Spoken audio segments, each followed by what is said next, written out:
आदेश आदेश मैं एकतानाथ गुरु योगी तुलसीनाथजी बापू श्री शनिदेव मंदिर भवनाथ तलेटी गिरनार जूनागढ़ गुजरात। कल हमने बात की थी अष्टावक्र जी की गीता से कि रामकृष्ण परमहंस जी जो साक्षात महाकाली से बात करते थे, उनको जब एक दिन लगा कि अभी द्वैत है, मैं और मेरी माँ मेरी जगदम्बा हम दोनों अलग अलग है, अभी मुझ में अद्वैत नहीं घटा, तब वो खोज करने लगे कि मुझे अद्वैत में कौन प्रवेश करा सकता है। तो वहां से तोतापुरी महाराज गुजरे और रामकृष्ण परमहंस जी उनके चरण में गिर गए। और तोतापुरी महाराज भी परमहंस की स्थिति में थे, वो भी परमहंस थे। तो तोतापुरी महाराज उन्हें कहते हैं कि जब भी ध्यान करो और तुम्हारे सामने महाकाली माता की मूर्त जब सामने आ जाए तो उठाओ तलवार और काट दो उस मूर्त को। तो रामकृष्ण परमहंस जी कितने दिन बीत गए पर वो ऐसा कर नहीं पाते हैं। आखिर में तोतापुरी महाराज ने कांच का टुकड़ा लिया और जब रामकृष्ण परमहंस जी ध्यान में मगन हो रहे थे, सामने माता काली की प्रतिमा आ ही रही थी, तब तोतापुरी महाराज ने वो कांच का टुकड़ा रामकृष्ण परमहंस जी के आज्ञा चक्र पे चुभो दिया। और उसी वक्त रामकृष्ण परमहंस जी ने भी हिम्मत जुटाई और उसने तलवार उठा ली और महाकाली माता को काट डाला। जैसे ही महाकाली माता की वो प्रतिमा गिरती है, वैसे ही रामकृष्ण परमहंस जी खुद मिट जाते हैं और महाकाली माता में एकाकार हो जाते हैं। तो अब द्वैत नहीं है, उनका अद्वैत में प्रवेश हो गया। अब वो दो नहीं है, अब सिर्फ माँ है उनके लिए, सिर्फ जगदम्बा है।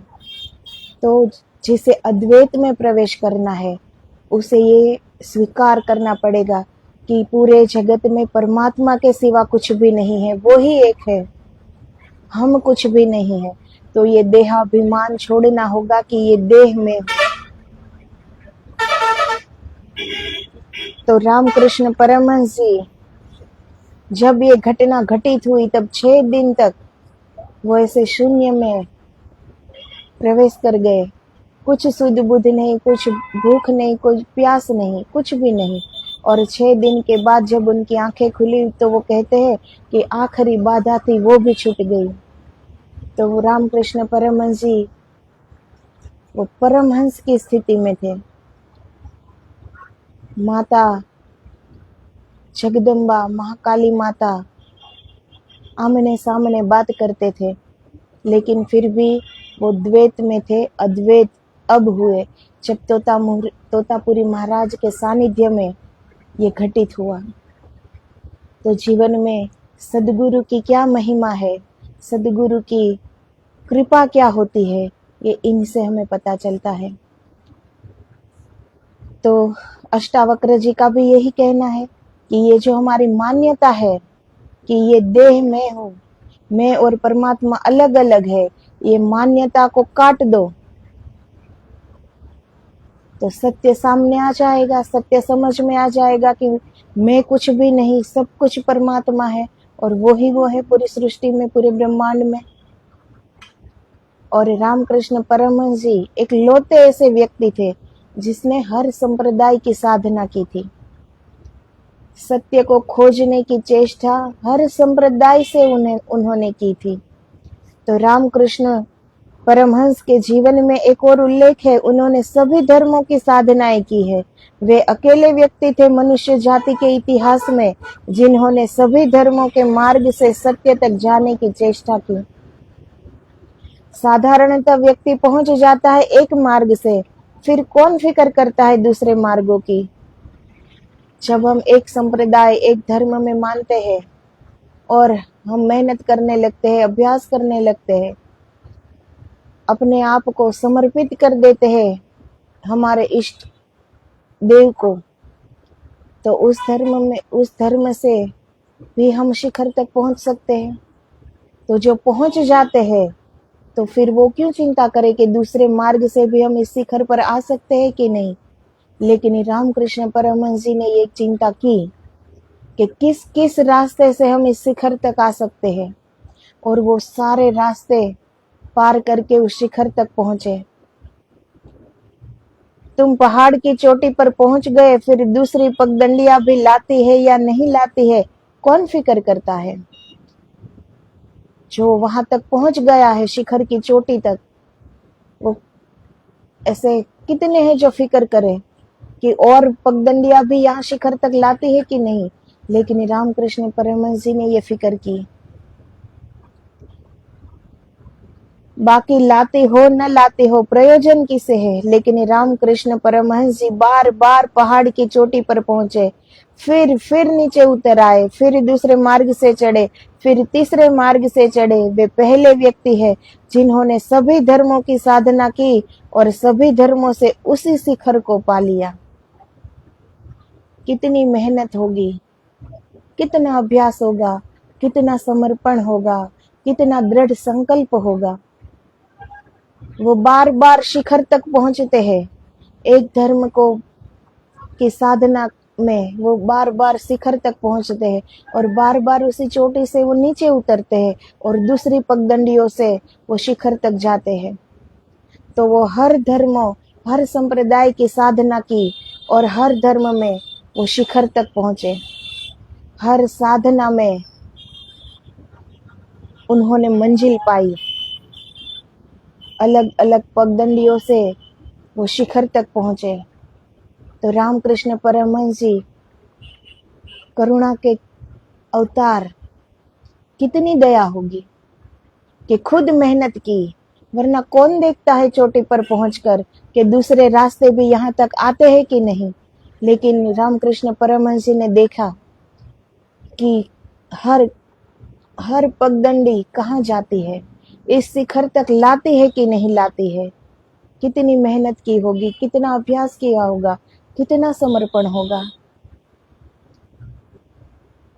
वरना कौन ये फिक्र करता है कि चलो हम तो पहुंच गए शिखर पर, अब और धर्म और पगडंडियां यहाँ शिखर पर लाती हो कि ना लाती हो, इसकी फिक्र कौन करता है। तो कितनी दया होगी, कितनी करुणा होगी कि उन्होंने ये कर दिखाया और हर धर्म से वो शिखर तक पहुंचे। तो उसका मतलब क्या है कि जो करना चाहे, जिनमें वो समर्पणता है, जो जिसे मिटना आता है, जो मरने को तैयार है, वो कोई भी धर्म ले, कोई भी संप्रदाय का हो, लेकिन वो शिखर तक पहुंच सकता है। और जो नहीं पहुंचता है तो धर्म झूठा नहीं, संप्रदाय झूठा नहीं, लेकिन अपनी मेहनत में कमी है, अपने विश्वास में कमी है, अपनी श्रद्धा में कमी है। तो रामकृष्ण परमहंस जी उदाहरण है हमारे लिए कि हर धर्म का उसने साधना की, हर संप्रदाय की साधना की और वो शिखर तक पहुंचे, हर धर्म से पहुंचे। समन्वय की बात बहुतों ने की थी। रामकृष्ण परमहंस जी ने पहली दफा समन्वय का विज्ञान निर्मित किया। बहुत लोगों ने कहा था सभी धर्म सच है, लेकिन वह बात की बात थी।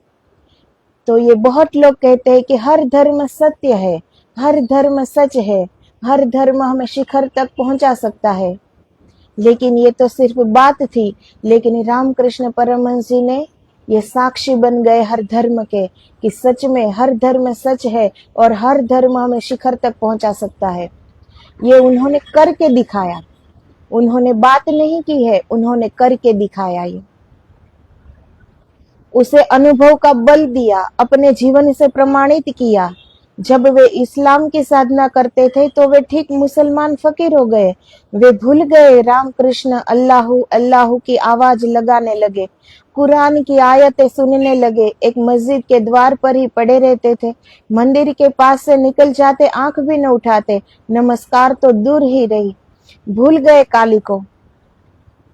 तो जो भी धर्म की साधना वो करते थे उसमें ओतप्रोत हो जाते थे, एकाकार हो जाते थे।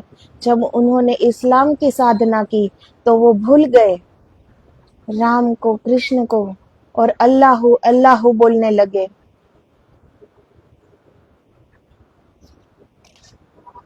तो कितना समर्पित हो जाते थे वो, जिस भी धर्म की साधना में वो लग जाते थे तो वो पूर्णतया समग्रता से लग जाते थे। वो अपने आप को भूल जाते थे कि मैं कौन हूँ। जब इस्लाम की साधना की तो वो बिल्कुल एक फकीर बन गए। बंगाल में एक संप्रदाय है सखी संप्रदाय। जब रामकृष्ण परमहंस जी सखी संप्रदाय की साधना करते, सखी संप्रदाय की मान्यता है कि परमेश्वर ही पुरुष है, बाकी सब स्त्रियां, परमेश्वर कृष्ण है, बाकी सब उनकी सखियां है। तो सखी संप्रदाय का पुरुष भी अपने को स्त्री ही मानकर चलता है। तो ये सखी संप्रदाय में यही मान्यता है कि पुरुष एक परमेश्वर है, श्री कृष्ण भगवान ही एक पुरुष है, बाकी सब स्त्रियां है। लेकिन जो घटना रामकृष्ण परमहंस के जीवन में घटी वह किसी सखी संप्रदाय की मान्यता वाले व्यक्ति को कभी नहीं घटी थी। पुरुष मान ले अपने को ऊपर ऊपर से स्त्री हो, भीतर तो पुरुष ही बना रहता है। तो जो इस सखी संप्रदाय में जाता है वो ऊपर ऊपर से मान लेता है कि पुरुष है कृष्ण भगवान ही है, बाकी सारी स्त्रियां है, मैं भी स्त्री हूँ। लेकिन वो सिर्फ ऊपर ऊपर से मानता है, अंदर से उसे पता रहता है कि मैं पुरुष हूँ। इसीलिए जो घटित रामकृष्ण परमहंस जी को इस संप्रदाय में जो घटित हुआ वो किसी और को नहीं घटित हुआ, क्योंकि रामकृष्ण परमहंस जी सिर्फ वो मानते नहीं थे, वो समग्रता से वो पालन करते थे। वो समग्रता से वो मानते हैं कि कृष्ण भगवान ही एक पुरुष है, बाकी सब स्त्रियां है। जब वो सखी संप्रदाय की साधना करते थे तब जानता तो है कि मैं पुरुष ही हूँ। तो सखी संप्रदाय के लोग कृष्ण भगवान की मूर्ति को लेकर रात में सो जाते हैं, वही पति है, लेकिन इससे क्या फर्क पड़ता है।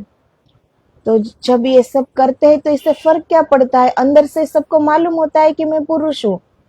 लेकिन रामकृष्ण परमहंस जी जब ये साधना करते थे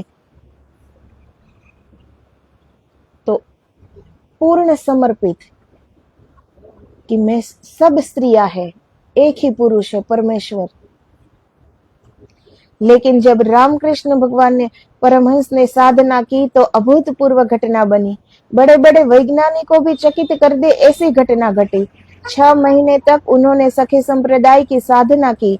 3 महीने के बाद उनके स्तन उभर आए, उनकी आवाज बदल गई, वे स्त्रियों जैसे चलने लगे, स्त्रियों जैसी उनकी मधुर वाणी हो गई, स्त्रियों जैसा शरीर का ढांचा बिल्कुल स्त्रियों की तरह हो गया। मगर इतना भी संभव है क्योंकि स्तन होते तो पुरुष को भी है, अविकसित होते हैं, स्त्री के विकसित होते हैं, तो हो सकता है अविकसित स्तन विकसित हो गए। बीज तो है ही, यहाँ तक कोई बहुत बड़ी घटना नहीं घटी। बहुत पुरुषों के स्तन बढ़ जाते हैं, यह कोई बहुत आश्चर्यजनक बात नहीं। लेकिन 6 महीने पूरे होते होते उनको मासिक धर्म शुरू हो गया। तब चमत्कार की बात थी। मासिक धर्म का शुरू हो जाना तो शरीर के पूरे शास्त्र के प्रतिकूल है। तो कितने ओतप्रोत हो गए, कितने एकाकार हो गए उस धर्म में, उस संप्रदाय में, उनकी वो साधना में कि पुरुष एक ही है श्री कृष्ण भगवान, बाकी सब स्त्रियां है। तो वो अपने आप को कितनी प्रगाढ़ता से उन्होंने अपने आप को स्त्री मान लिया कि उनके शरीर का ढांचा बिल्कुल स्त्रियों की तरह हो गया। और तो और उन्हें मासिक धर्म भी आने लगा। तो कितना समर्पित हो गए उस वो धर्म में, कितना उनका दृढ़ संकल्प कैसा होगा कि वो अपने आप को स्त्री मान लिया। कैसे मान लिया कि वो सच में स्त्री हो गए। तो जब इतना हम समर्पित हो सके किसी धर्म में, किसी संप्रदाय में, अपनी साधना में, तब ये हो सकता है। ऊपर ऊपर से हम मान ले कि धर्म ये कहता है, लेकिन अंदर से हम ये न माने, अंदर से हम जैसे है वैसे ही रहे, तो कुछ भी घटित नहीं होता। यह 6 महीने में क्या हुआ, एक मान्यता कि मैं स्त्री हूँ, यह मान्यता इतनी प्रगाढ़ता से की गई, यह भाव इतने गहरे तक गुंजाया गया, यह रोए रोए में, कण कण में शरीर के गुंजने लगा कि मैं स्त्री हूँ। इसका विपरीत भाव न रहा, पुरुष की बात ही भूल गई, तो घटना घट गई। उसके रुए रुए से, उसकी नस नस से वो ये मानने लगे कि मैं स्त्री हूँ। तो उसका मानना कैसा प्रगाढ़ होगा। कि मैं स्त्री हूँ, कि वो पुरुष होते हुए भी 6 महीने के अंदर वो स्त्री बन गए। अष्टावक्र जी कह रहे हैं हम देह नहीं है, हमने माना तो हम देह हो गए हैं। तो ये मानना ही सब कुछ है ना, कि उन्होंने ये माना कि मैं स्त्री हूँ तो वो स्त्री हो गए। तो ये मानना ही सब कुछ है। तो ये जो हम मानते आते हैं, मानते रहते हैं, न जाने कितने युगों से, कितने जन्मों से हम ये मान रहे हैं कि ये शरीर ही हम है, ये शरीर ही हमारी पहचान है, इससे आगे क्या जानना है, यही मैं हूं। तो ये मानते मानते ये असत्य बात हमें सत्य लगने लगी है। तो ये हमारी मान्यता ही है कि ये शरीर हम है। तो ये मान्यता को जब हम काट दे कि ये शरीर मैं नहीं हूं, ये पूरी सृष्टि में एक परमेश्वर ही है और कुछ नहीं है, दूसरे का कोई अस्तित्व है ही नहीं। एक ही ब्रह्म व्याप्त है हर जगह, पूरी सृष्टि में एक ही ब्रह्म व्याप्त है। तो इस मान्यता को अगर हम काट दे कि मैं शरीर हूं, इस भाव को हम काट दे, तो फिर जो बचता है वो परमेश्वर है। तो हम परमेश्वर में जीने लगते हैं, हम परमेश्वर में लीन हो जाते हैं, उनमें एकाकार हो जाते हैं। जैसे एक बूंद सागर में मिलकर सागर हो जाती है, वैसे ही हमारी ये मान्यता जो हम काट सके, काट पाए, तो हम परमेश्वर में मिलकर परमात्मा ही हो जाएंगे। तो अष्टावक्र जी भी हमें यही कह रहे हैं। जैसे तोतापुरी महाराज ने कहा कि जब काली माँ की प्रतिमा आए तो तुम उसे काट दो। अगर आपको अद्वैत में प्रवेश करना है तो काली माँ की प्रतिमा को काटना होगा, ये मान्यता को काटना होगा कि मैं और मेरी काली माँ दो अलग अलग है। इस मान्यता को काटना होगा, तभी तो एक हो सकेंगे ना। फिर वहां दो नहीं है कि मैं और मेरी महाकाली माँ, फिर वही एक ही है।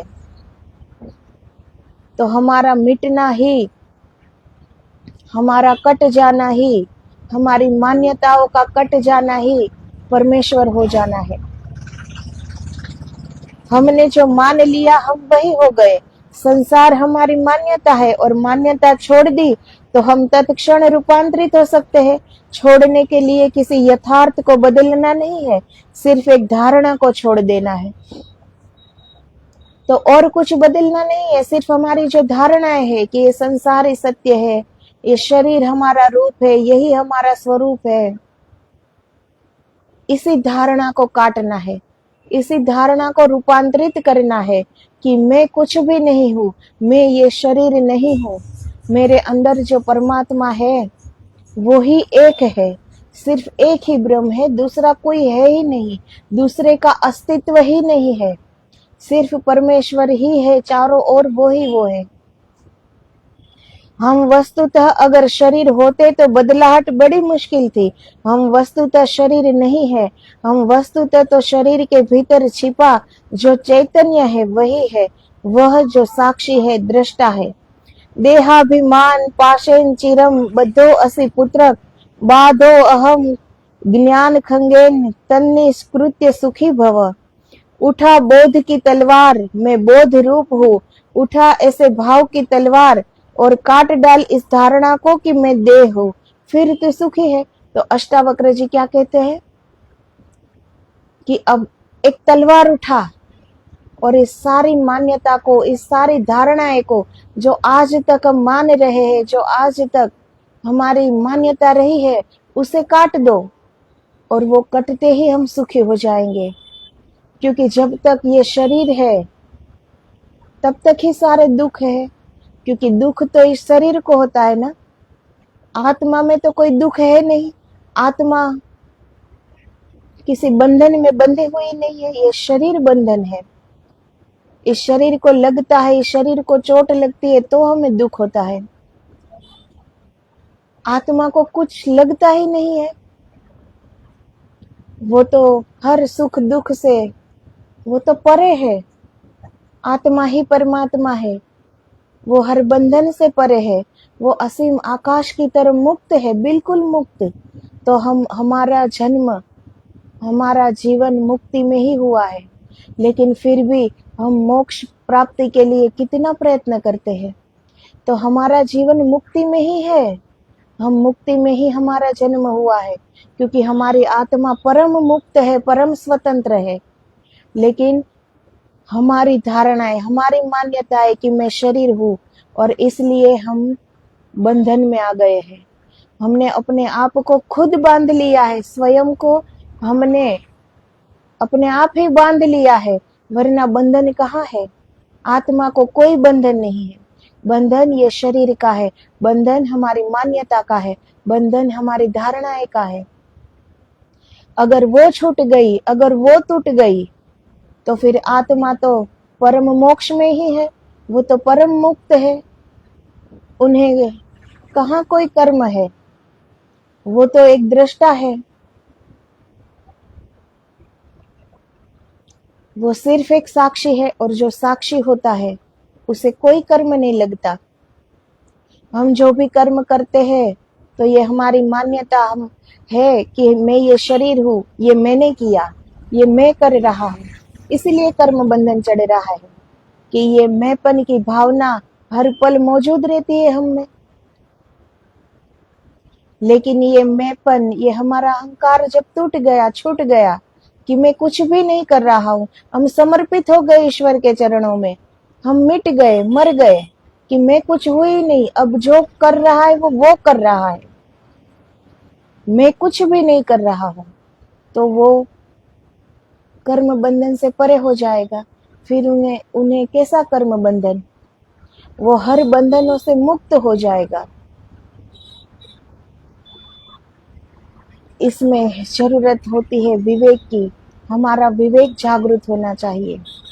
ऐसा नहीं कि कोई गलत कर्म हम करें और फिर हम ये माने कि मैं कहाँ कर्म कर रहा हूँ। तो कोई गलत कर्म नहीं करना है कि हम ये मान ले कि जो कुछ भी कर रहा है वो परमात्मा कर रहा है, मैं कुछ भी नहीं कर रहा हूँ, तो हम पर ये कर्म नहीं चढ़ेगा। ऐसा नहीं है। हमारा विवेक हर क्षण जागृत होना चाहिए कि हम क्या कर रहे हैं।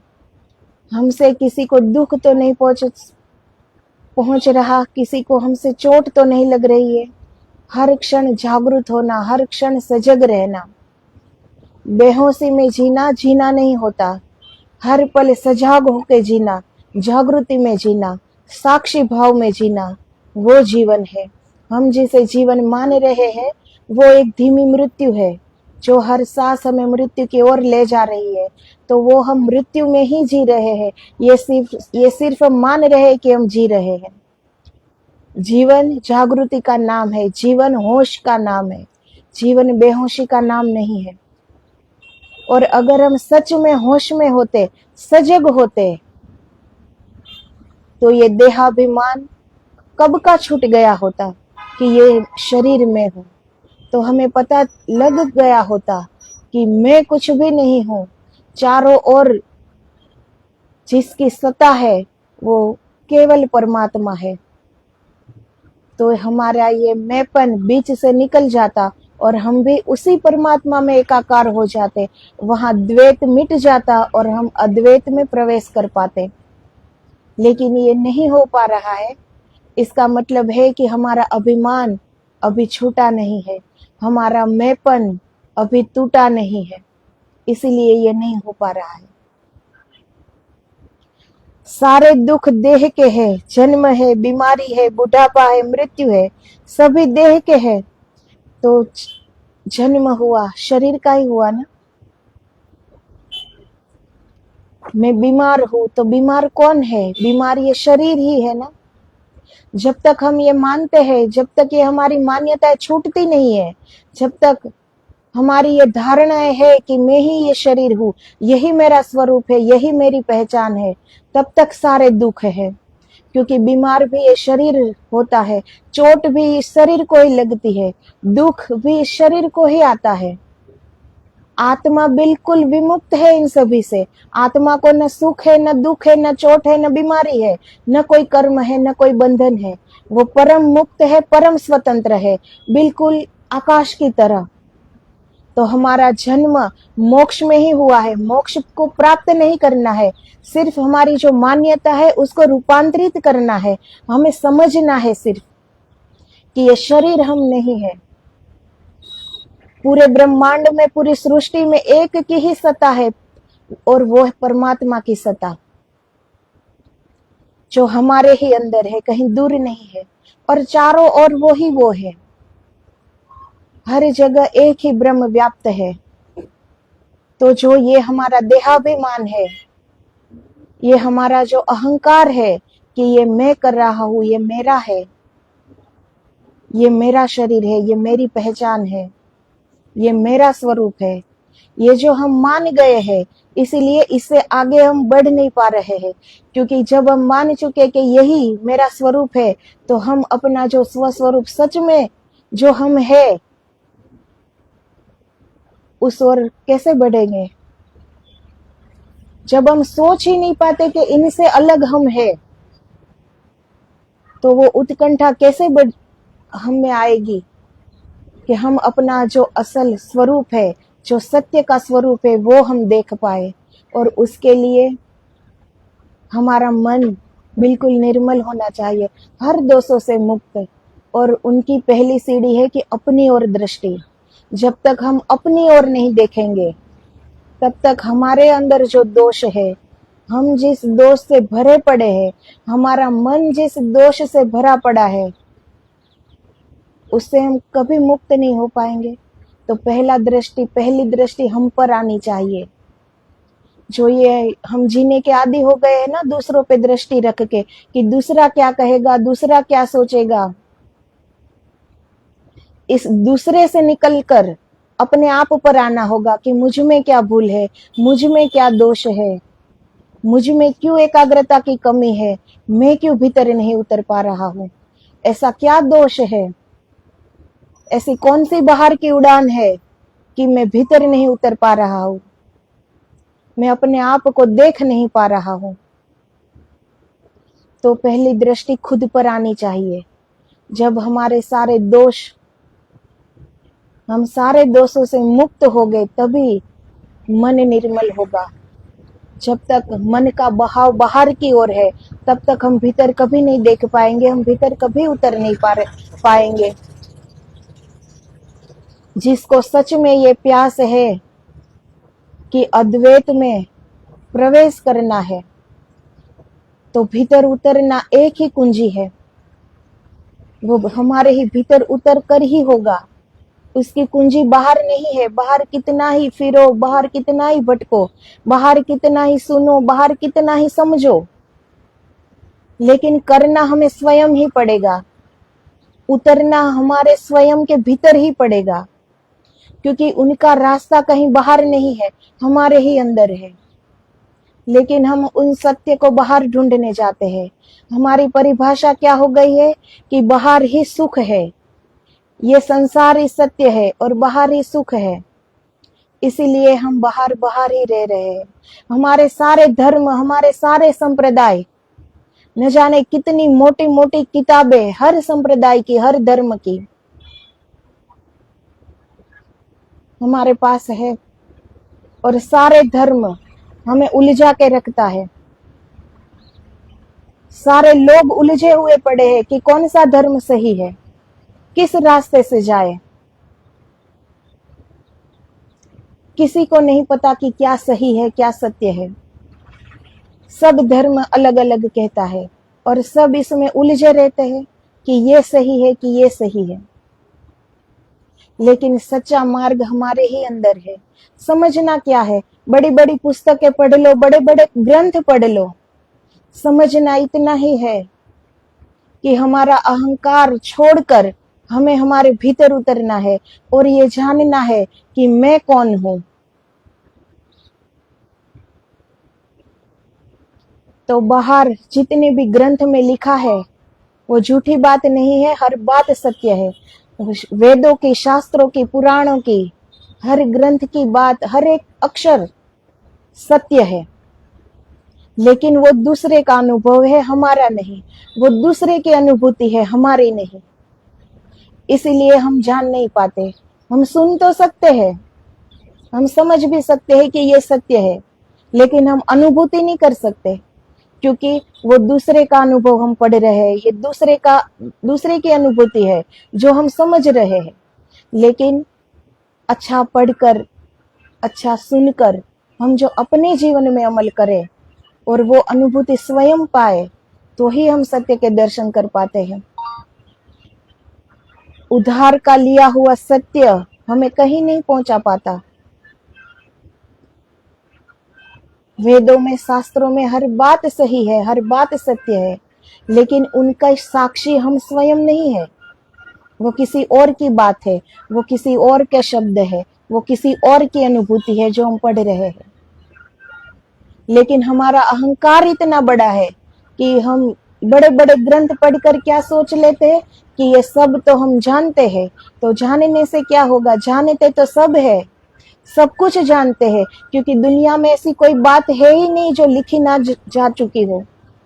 सारी अच्छी बातें लिखी जा चुकी है, सारी अच्छी बातें कही जा चुकी है, लेकिन फिर भी कोई अद्वैत में प्रवेश क्यों नहीं कर पाता? क्यों सत्य को पा नहीं पाता? क्योंकि ये सिर्फ हमने सुनकर बैठ गए। रामकृष्ण परमहंस जी हर धर्म की साधना की, हर धर्म से वो शिखर तक पहुंचे।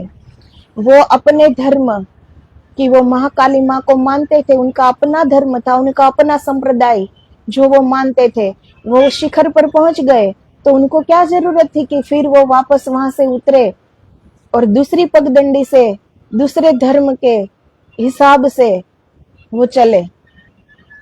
लेकिन रामकृष्ण परमहंस जी हर संप्रदाय की साधना की और हर धर्म से वो शिखर तक पहुंचे।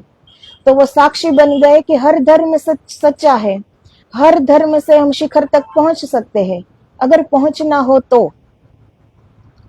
क्योंकि धर्म हमें सत्य ही सिखाता है, लेकिन हम बाहर बाहर उलझते जाते हैं, क्योंकि सिर्फ बाहर बाहर का करना ही हम मान लेते हैं कि हम धर्म में है, हम धर्म को जानते हैं, हम धर्म को मानते हैं, हम धार्मिक ही है। तो बाहर बाहर का करके कि बाहर चलो मंदिर चले गए, पूजा कर ली, कोई अच्छे वेद पुराण शास्त्र का कोई अध्याय पढ़ लिया, तो इनसे कुछ नहीं होता। सारी अच्छी बातें पता ही है सबको, पता होने से कुछ नहीं होगा। हमें स्वयं भीतर उतरना होगा, उस वेद के, उस पुराण के और उपनिषद के हर शब्द के साक्षी बनना होगा। तो जब हम खुद अनुभूति करेंगे, तब हम सारे वेद के साक्षी बन जाएंगे कि हाँ, वेद में लिखा हुआ हर एक शब्द सत्य है, क्योंकि ये हमने स्वयं जाना है। तो स्वयं ही उतरना पड़ता है, उस शिखर तक पहुंचना हो तो। बाकी सबके लिए संसार है ही, दो रास्ते सबके पास है, एक बाहर की ओर ले जाता है और एक अंदर ईश्वर की ओर ले जाता है।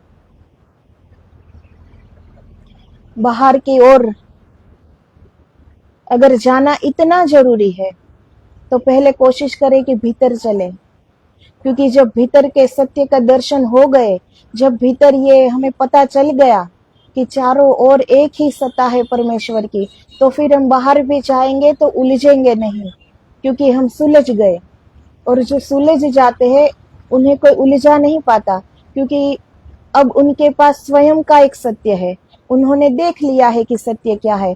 तो अब दूसरों का सत्य, दूसरे के सत्य की उनको कोई जरूरत नहीं है कि दूसरा कहे कि ये करो तो हो जाएगा, यहाँ जाओ तो हो जाएगा,